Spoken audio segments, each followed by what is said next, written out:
first of all, go search Hang Seng Index Futures and then historical data. Click the first search result, Futures Historical Data, investing.com. Here you see the updated price. What I'm going to do is get the first row of the data table. As you can see, the first row is the current day. Here I'm using Sublime Text 3, but you can pick your own editor. It doesn't matter. Copy the URL first.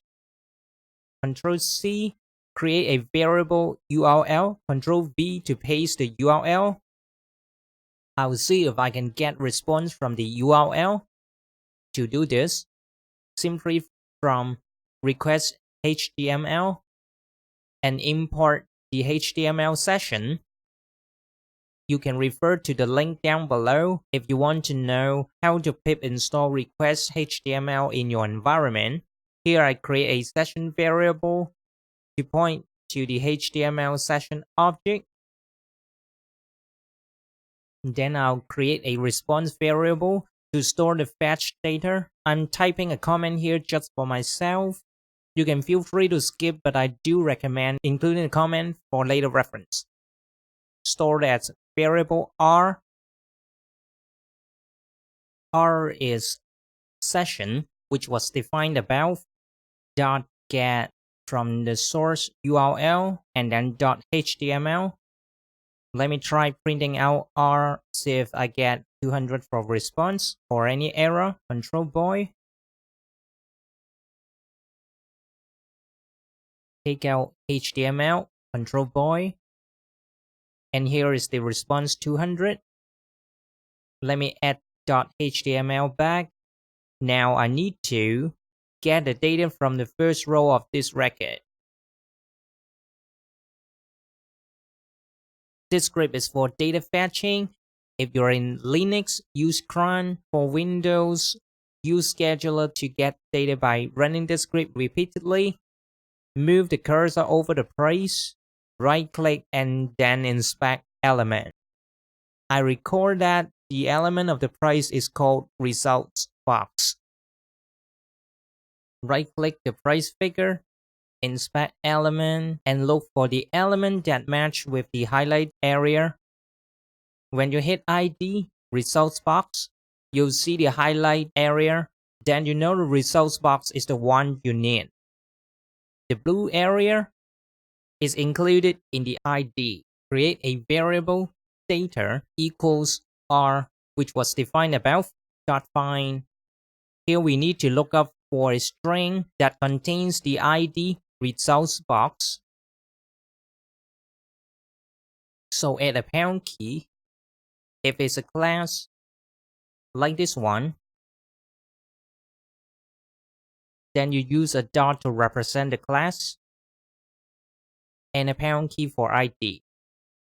Here the ID is results box, comma, first equals true. Make it a text. Print it out and see what we get. Control boy to run.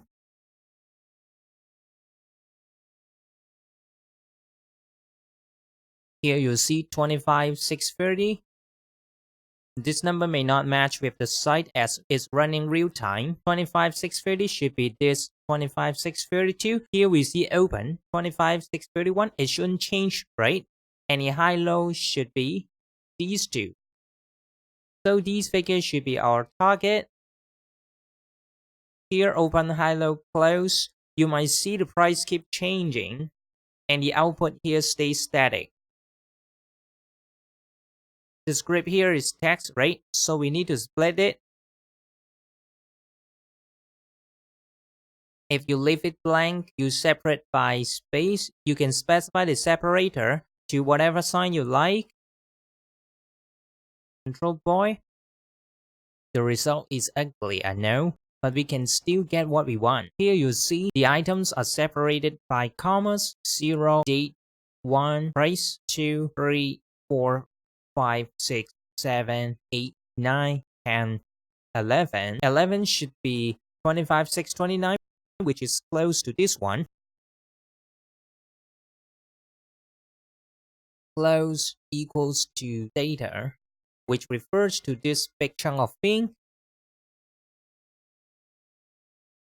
So let's try 12. Let me print out the close. Control boy 25,631. Seems like 12 is open. So let's change it to open and add the close. Use the F string and insert the variable inside the curly brace. Just make sure you use Python 3.6 or above for F string. Control boy. Yep. So 25,631 should be 12. 25,625 should be 11. Let's change the close. Simply copy and paste from above and change to close.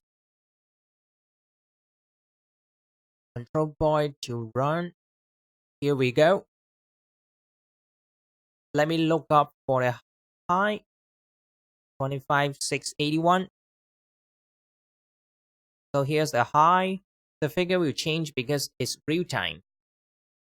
High and low. 12, 13, and 14. Let's change it. 13 high and 14 low. I usually use F string to print out to check. Simply sub in the variable name in the curly brace. Control boy. Oops, got something wrong here. Because I should cap this one. Just make sure you have no typo, okay? Control boy. So we get the open high low close. And these open high low close are the objects to be called later. But they are text string, right? So I'm going to replace the comma inside the text string with the blank space. Then I turn it to a float or any numeric format. Just turn all the string to numbers by getting rid of the comma. Oops, I spot another mistake.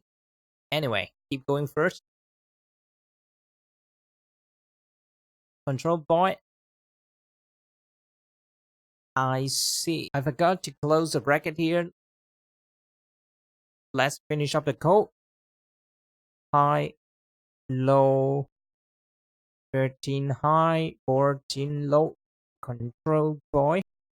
There we go. There should be no volume here.